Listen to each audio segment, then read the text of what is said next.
آج ہم امت کا المیہ دیکھتے ہیں تو زوال کی اتھاہ گہرائیوں میں ڈوبتی ہوئی امت، اس کا ہر لمحہ میرے اور آپ کے سامنے ہے۔ اخلاقیات سے لے کر معیشت تک اور آداب معاشرت سے لے کر سیاست تک، ہر پہلو، ہر رنگ، ہر انداز یہ خبر دے رہا ہے کہ امت کا اجتماعی شعور مر چکا ہے، دفن ہو چکا ہے۔ صاحبو، جب تک یہ شعور ڈیولپ نہیں ہم کر پائیں گے تب تک نتائج حاصل نہیں ہوں گے۔ علم و حکمت، شعور و آگہی کے بڑے 3 مراکز تھے جہاں سے امت کو یہ دولت نصیب ہونی تھی۔ وہ منبر و محراب تھے، وہ تعلیمی درس گاہیں تھیں، یا وہ مشائخ کی خانقاہیں تھیں۔ لیکن دکھ اور افسوس کے ساتھ آج ہمیں ہر جگہ ویرانی ہی ویرانی اور اذیت ہی اذیت دکھائی دے رہی ہے۔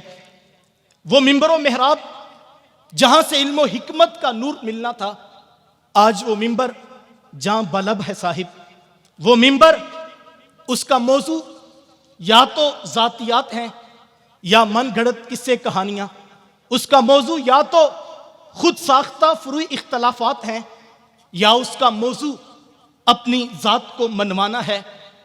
اور آج کے خطیب کا بھی المیہ یہ ہے کہ وہ خلاف حقیقت اور خلاف عقل و خرد باتیں محض اپنے زور بیان سے منوانا چاہتا ہے۔ وہ کیا کسی نے خوب کہا تھا، وائس نے محض اپنے بیان سے کتنی حقیقتوں کو بدل دیا محض گمان سے۔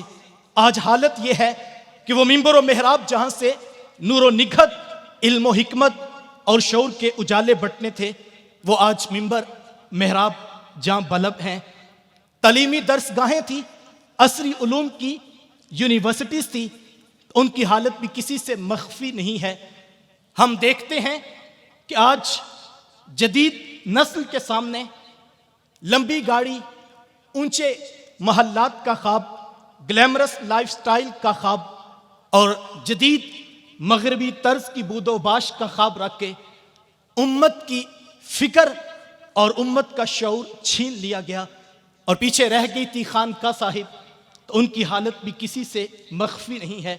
یہ وہ اماج گاہ تھی، یہ وہ چوکھٹ تھی جہاں آنے والوں کو علم و حکمت کا نور نصیب ہوا کرتا تھا، یہاں سے امت کا درد بٹا کرتا تھا، یہاں باہمی اختلافات کو ختم کر کے آنے والوں کی روحوں کا تزکیہ اور طہارت کا بندوبست کیا جاتا تھا۔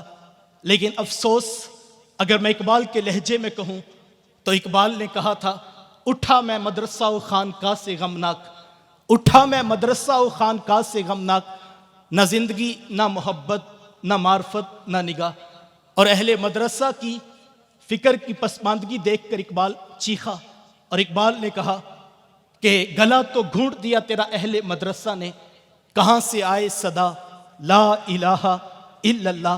اس سارے دردناک منظر نامے کے بعد آنے والوں مصطفی فقیروں، میں تمہیں مبارکباد پیش کرتا ہوں۔ آج مرکز مصطفیٰ کے دامن میں یہ ہزاروں لوگوں کا اجتماع، یہ علم و حکمت، شعور و آگہی پر جمع ہے۔ ہاں ہاں تمہیں مبارک ہو، تمہاری خانقاہ کا مشن، تمہاری درسگاہ کا عنوان، تمہارے منبر، تمہارے محراب کی صدا قرآن ہے، حدیث ہے، حکمت دین ہے، غیرت دین ہے۔ ہاں ہاں تمہارے لیے یہ خوش آئند بات ہے کہ تمہیں یہاں جب بھی آئے ہو سچا، خالص، سچا دین نصیب ہوا ہے۔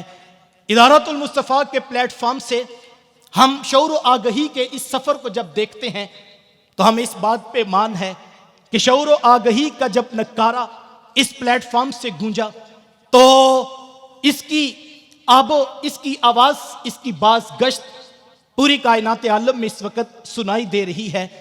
تمام شعبہ ہے زندگی سے وابستہ لوگ اس کی آواز کی طرف متوجہ ہیں۔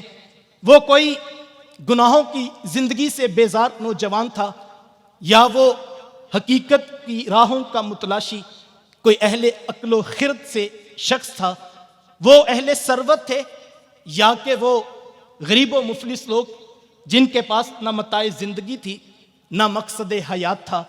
ہاں اس پرفتن دور میں مایوسیوں کی اس دلدل سے فکر و آگہی کی ادارۃ المصطفیٰ کی اس آواز نے سب کو یکساں امیدوں کے چراغ بھی تھمائے اور ساتھ میں ایک پورا لاہ عمل عملاً ہماری آنکھوں کے سامنے رکھ دیا.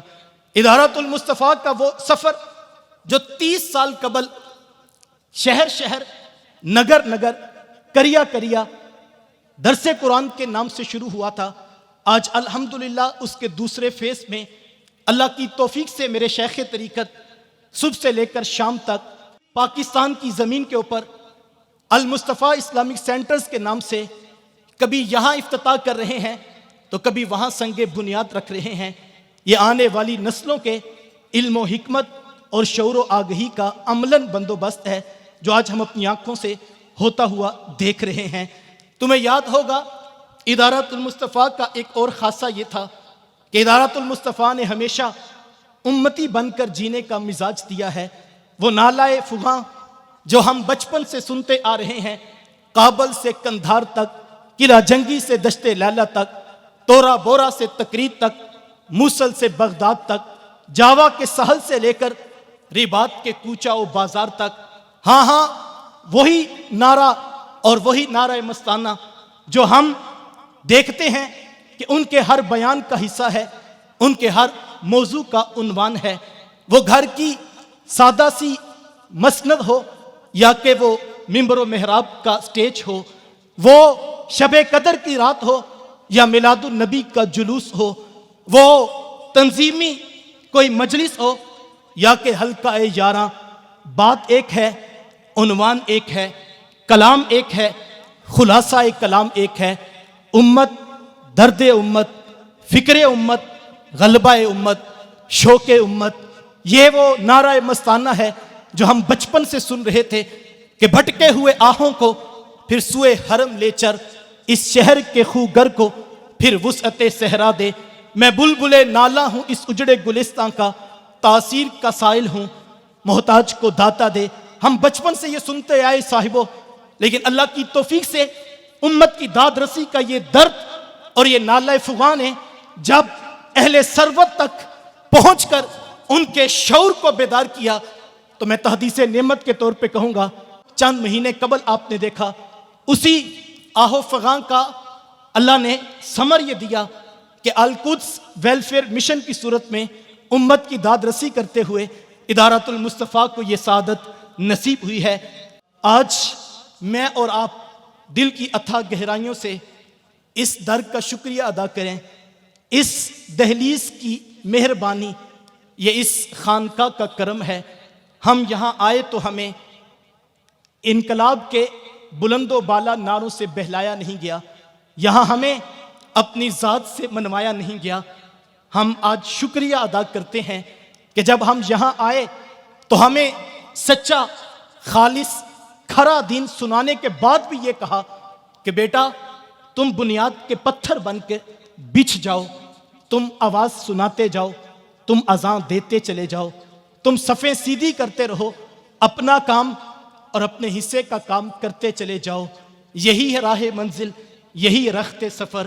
میں آنے والوں تمہیں دعوت دیتا ہوں، آئیے اپنے شیخ طریقت کے قدموں میں کھڑے ہو کر وہ ذات رسالت سے عہد وفا دہرا لیں جو ہم بچپن سے سنتے آ رہے ہیں اور جس کے اندر ایک حرارت بھی ہے، ایک عہد کی وفا کی خوشبو بھی دکھائی دیتی ہے کہ حضور ہم جئیں گے تو آپ کے لیے، حضور ہم مریں گے تو آپ کے دین کے لیے، زندگی کی آخری سانس تک ہم آپ کے در کے وفادار رہیں گے.